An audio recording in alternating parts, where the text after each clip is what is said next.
Do you ever feel like manifestation is just another thing on your to-do list that you don't have time for? Like your spiritual practice is something that you have to do? Honestly, you're not alone because I felt that way too. Something that's really changed my relationship with manifestation is blending it into my lifestyle so that no matter what I'm doing, I'm also manifesting. I call this manifestation as a lifestyle, and it's single handedly made the entire manifestation journey more enjoyable for me. And I've seen my desires show up with a lot more ease. Manifesting as a lifestyle has made manifestation go from feeling like a task to something I just naturally do because it's who I am. If you'd like to learn more about this, I've created a step by step guide for you. I'll link it in my show notes so you can check it out. You're listening to the Affirmation Addict podcast with Pyle Corley. This podcast will teach you about the power of affirmations while making manifestation easy and accessible for you in order to enhance your spiritual consciousness. Thank you so much for being here, and now it's time to get started. Hi, everyone, and welcome back to the Affirmation Addict podcast. My name is Pyle, and I am continuing off of the last episode a little bit and kind of merging a different podcast idea I had. So in the last episode, I was talking a lot about just things no one really talks about when it comes to manifestation, certain things that I think are misconstrued or just common misconceptions. And I ended off, and I was about to kind of dive into what to do if your manifestation feels like it's not going according to plan and how to handle that. And so today I got some questions from you guys, and I'm going to answer a few of them that are just common manifestation questions, kind of the shadow side of manifestation. So we're diving into the shadows, but I'm going to answer these questions in hopes that you have a little bit more confidence in the journey. And when things don't look like they're going in your favor, when you start to feel kind of that inspiration of manifestation dive down a little bit, how do you navigate the ebbs and flows of the manifestation journey is hopefully what some of the questions I picked will answer.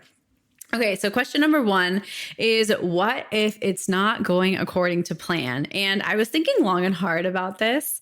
And when it comes to manifestation, and if I look honestly at the biggest things that have manifested in my life, for example, my soulmate, my dream job, my dream home, and when I look at how they actually manifested, I could never have dreamt that up in my wildest dreams. I could have never dreamt up that I would book a random flight with my friends, and the person that we're meeting is a random childhood friend that we met, and I fall in love with him. Could have never planned that one. Secondly, with my dream job, I could have never planned the fact that I go to this like networking event and the interviewer and I really got a good relationship going. And that's why I got my job offer, because we created a really common bond.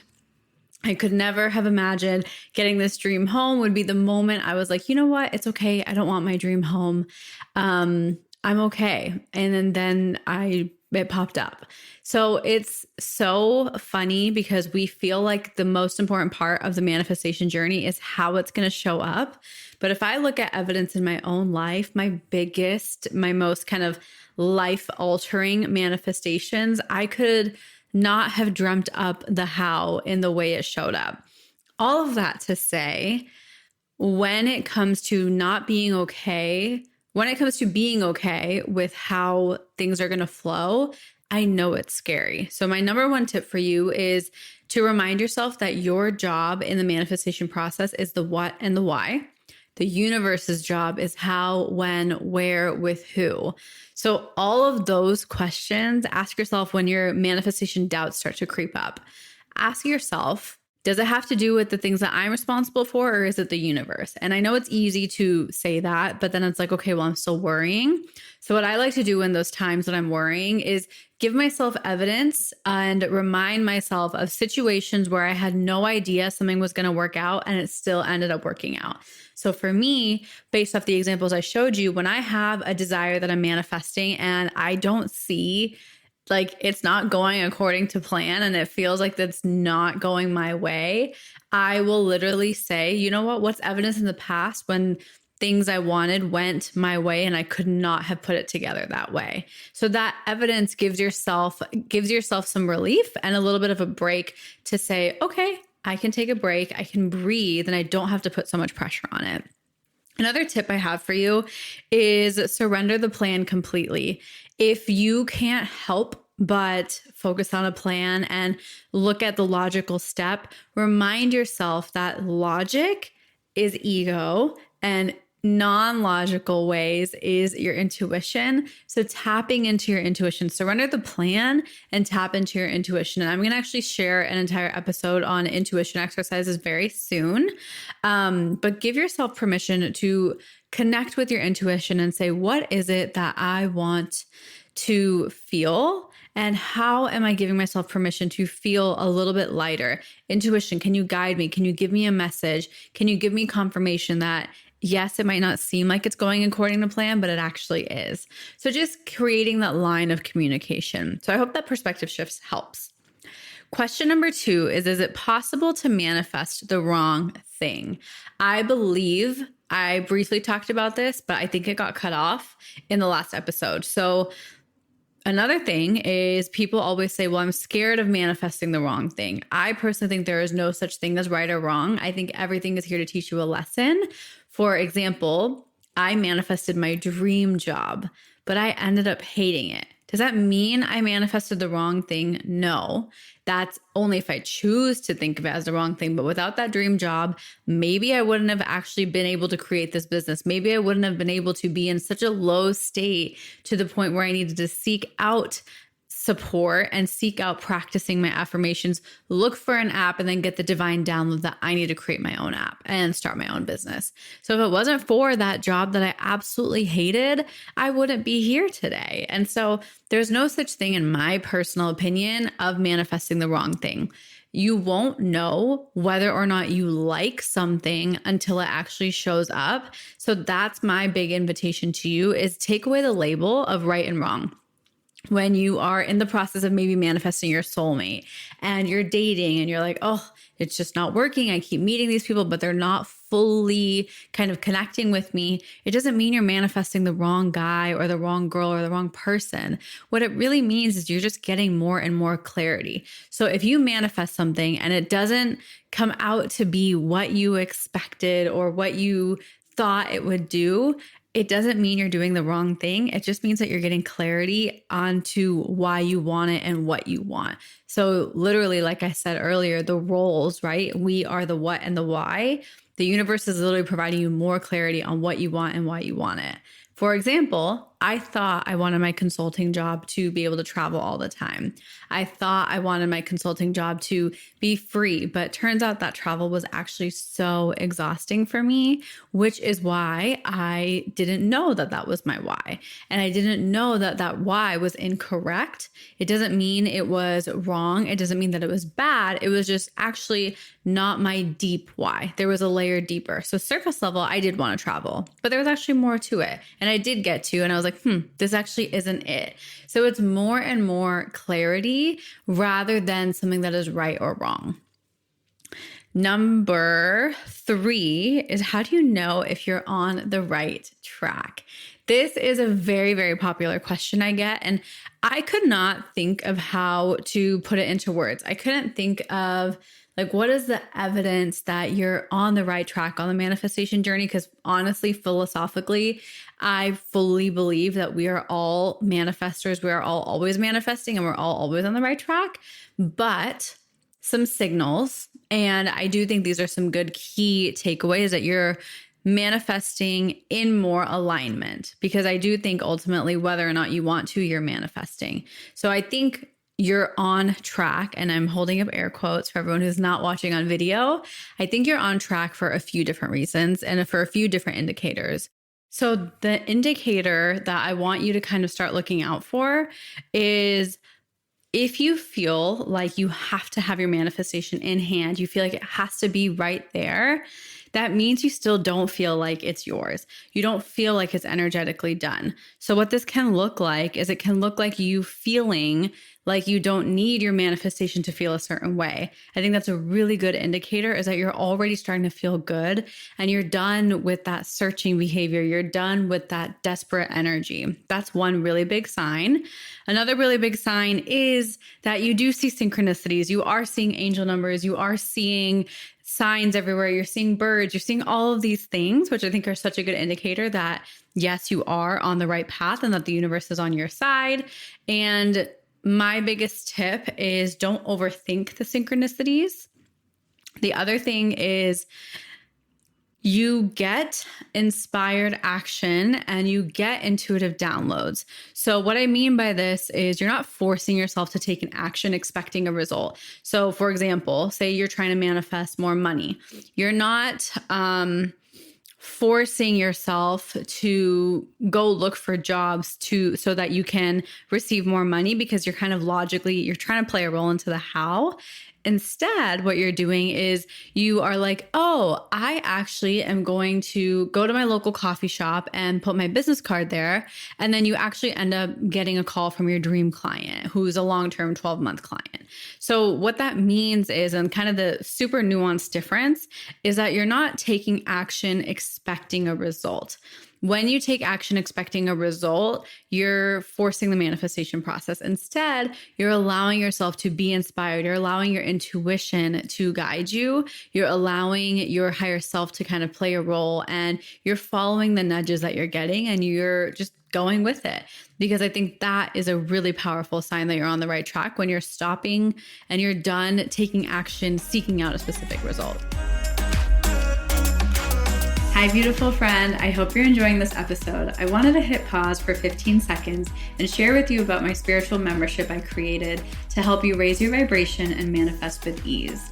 I created Affirm It so you can have access to all, and I really mean all, of the spiritual tools you need to step into your higher self and watch your dreams manifest with ease. If you're really ready to dive into your spirituality and connect with your highest self, I invite you to join the Affirm It membership. More details are in the show notes if you're interested. And now let's jump back in. Another thing to know if you're on the right track is just how you feel. Like, does your manifestation and does the thought of your manifestation light you up? Does it excite you? Or do you feel like it's not here? I'm done waiting. I'm exhausted. Why the heck isn't it here? Is there something wrong with me? Because that obviously means that you still don't feel like it's yours, or that you're worthy of it yet, or fully worthy of it. So I hope that kind of explains some of the indicators of if you're on the right track versus if you're not. One disclaimer I want to make here is, in terms of getting on the right track, if you're like, Pyle, well, I am not on the right track. If you feel like you're not on the right track, take some time and actually practice the tools. I can't tell you how many people I've seen who just follow me on Instagram and listen to my podcast, and they're in my DMs, we're talking, but they will not, and they're too scared to take any action. They're too scared to write affirmations. They're too scared to listen to one of my guided meditations, like, that are designed to help you align with your vibration. They're designed to help you attract your manifestation and attract your desires. So my biggest advice to you is actually get off of social media, get off of scrolling, don't distract yourself, and just carve out time to just sit and practice. Whether that means playing with oracle cards, whether that means listening to a meditation, or just journaling, take time to practice. Because I think when we practice and when you spend time in practice, there's only growth, like only evolution, only positive evolution can come. I think we self-sabotage ourselves because we feel like we can outsmart manifestation. We feel like we can just think it into existence, which, I'm not going to lie, I have simply thought things into existence, and that actually has detrimented me sometimes. I don't even know if that was a word, sorry, but that actually has held me back sometimes, because I'm like, oh, I just thought that into existence, so maybe I can just think everything else into existence and I can stop doing things. So I will be the first to be super honest with you that I have felt and thought that before. But what I want to I think your best bet, and what I want you to start to do, is make it a intention for just start with a week for 1 minute, 30 seconds, or right when you wake up. Start with one affirmation. Just wake up and say, I am so grateful I woke up today, and build off of that. Or do something that really connects with you. Maybe that means nothing to you. So find a tool or find a spiritual practice that resonates with you to the point where you are willing to try it for a week. Not for a result, not for your manifestation to show up, but simply to see if you can feel an energetic shift. And then the more and more you do that, the more and more you will start to be able to be intentional. And you'll be like, oh, I know that I feel a little bit sticky in the area of money manifestation. Let me go practice a tool that will help me with that. And you'll be able to start developing self-awareness, but you have to start somewhere. And it's probably the scariest thing to start because it is kind of showing you depths of yourself that you've probably hidden away or been out of touch with for so long. So it can feel a little like social anxiety to meet a different part of yourself. So don't be afraid and be gentle with yourself because I know it can be scary. Now, the last question is, how do we normalize and act as if? So when it comes to acting as if, when it comes to normalizing manifestation and embodying all of these kind of buzzwords, right? Normalize, embody, act as if.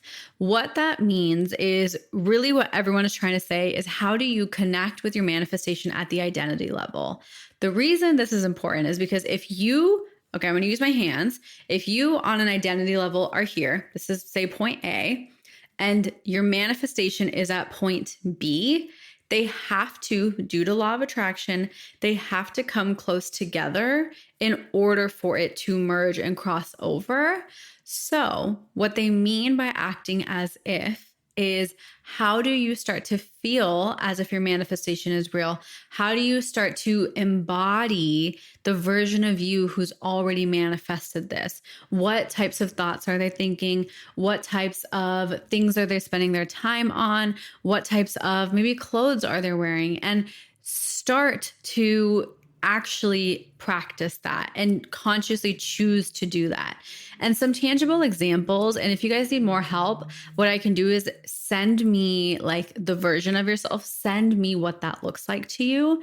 But I think the real kind of problem is we think of our manifestation as something so far-fetched that we don't even think about life after our manifestation. This is the number one thing I see with people manifesting their soulmate specifically, is all they want is their soulmate to come up, but they don't think about the rest of the relationship. They don't think about family dynamics, about wedding, about marriage. And you just kind of stop at, I want my person. But after that, you have a whole lifetime with that person, right? So what is that like? And that's the reason, that's probably the key that helped me manifest my soulmate is, okay, I'm over kind of figuring out who it is, but what if I understand what I want to do with that person? And for me, it was travel. And I immediately started to travel, and immediately Tom showed up. So it's like, if you're struggling with this embodiment, I want you to write out, it's kind of like a script, write out who is the version of you who has already manifested this, and how is that different than who you are now? Maybe it's the thoughts that you're thinking, maybe it's your habits, and give yourself one action item for every single difference that you can think of to slowly start to embody that. That's probably the most powerful journal exercise you can do for embodiment. It's something I do all the time where I make a list of, this is who I am now. This is who I'm going to be when this manifests. What's the difference? And how do I start to bridge that gap? One small step every day. So for example, if who I am right now is, let's say job-wise, is getting anxious when applying for jobs, but who I am when it comes to applying to jobs, when I've already manifested my dream jobs, is so grateful that she's manifested her dream job and there's no application. What is one small step I can take? One small step I can take is being grateful that I get to apply to jobs. So it can be whatever comes to mind, and you can get creative.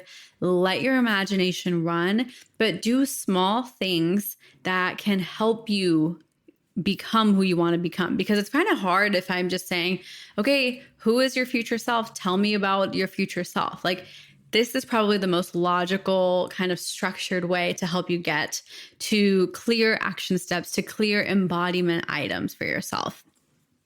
And now the last question I want to answer is, what if negative things keep happening on my journey as I'm manifesting? And my biggest answer to you is, I think a lot of people think that once you're on the manifestation journey, no negative things are going to happen, no hard feelings are going to come up, no sticky situations. And that is so false. We all are going to have ups and downs. What manifestation is it gives us the tools to handle those with so much more ease. And the more and more we practice and apply those tools, the more and more those situations start to diminish. And I'm talking years it'll start to diminish. Like for me now, I feel like I have no drama in my life. Unless I literally go out of my way to create it. I feel like there is no drama in my life. And it didn't always used to be like that. I used to have a very dramatic life. I used to have a very dramatic family life, so much drama before. But now it's like my life is filled with so much peace because I have slowly built it up to that. So if you're on the manifestation journey and negative or hard situations keep coming up, give yourself permission to acknowledge it. Don't label it. Don't be hard on yourself. Don't assume that you're not doing something right. Just give yourself permission to say, you know what? Okay, I have the tools. I'm equipped to handle this and manage this. So I'm going to do exactly that.